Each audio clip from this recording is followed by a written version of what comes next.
D'autres questions? Oui. D'autres films que vous avez hâte de voir, qui vous ont marqué en programmation? Simon? On parlait de films asiatiques, Love Exposure de Sion Sono. Ouais, définitivement. C'est ça, le film fleuve de 4 heures qui est une flèche à la religion, qui est une comédie dramatique, un film d'horreur, un drame familial. Et ça nous provient de celui qui nous a donné XTR, Extension et Strange Circus. Et Suicide Club. C'est un des chouchous du public de Fantasia. Et c'est le summum de sa carrière, définitivement. On peut juste se demander où il va aller après avoir réalisé ce film. On va sortir. On sait que le public de Fantasia est très friand de films d'horreur. On est très heureux d'avoir ce qui pourrait peut-être être le film le plus violent de l'année. C'est un film à la mise en scène incroyable, mais qui va bouleverser le public. Une autre première mondiale, c'est un film qui s'appelle Neighbor, qui met en vedette l'une des victimes de Jason dans le récent remake de Friday the 13th. Et dans ce film, elle devient une femme qui ferait peur à Jason.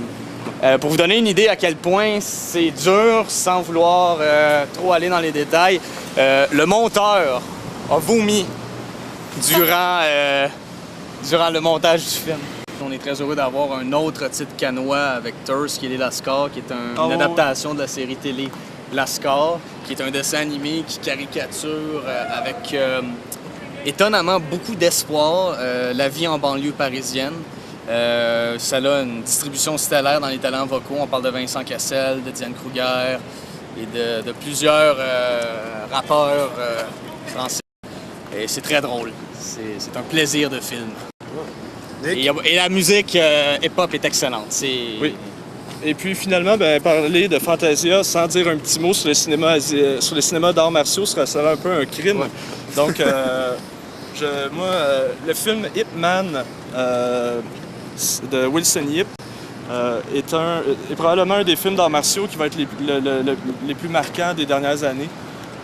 C'est avec Donnie Yen qui joue le rôle du maître de Bruce Lee, Ip Man. Ah ben oui.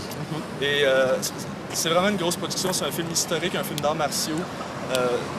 Ça va être vraiment une expérience incroyable. Ça va l'air quelque chose, juste à la bande-annonce, ça m'a donné des frissons, le poil drette.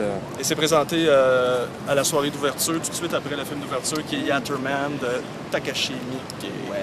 Et pour les amateurs de douteux, il ne faudra pas manquer Best Worst Movie, qui est un documentaire dédié sur le phénomène du cinéma culte, tout spécifiquement sur ce qui est considéré comme l'un des pires films de tous les temps, Troll 2.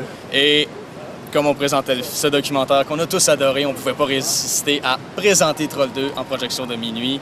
Et les deux acteurs du film seront des nôtres. Le réalisateur? Le réalisateur... Non. Claudio Fragasso ne sera pas là. C'est que Best Worst Movie a été réalisé par Michael Paul Stevenson, qui est le petit gars dans Troll 2. C'est ça, okay. Donc, il a vieilli. Et il a décidé de faire un film sur... C'est encore ses repas de sa famille. Je sais pas.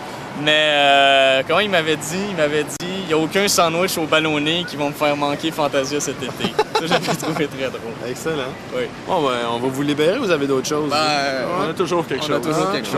Ouais. Bon, moi, je peux-tu garder ça? Oui. Moi, Oui. On en est très fiers. Oui. Bon, merci les boys. Ouais, salut, là. Bye.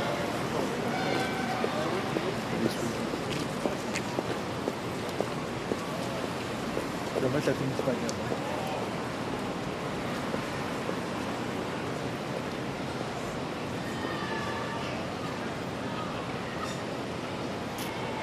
T'as-tu un bon, toi?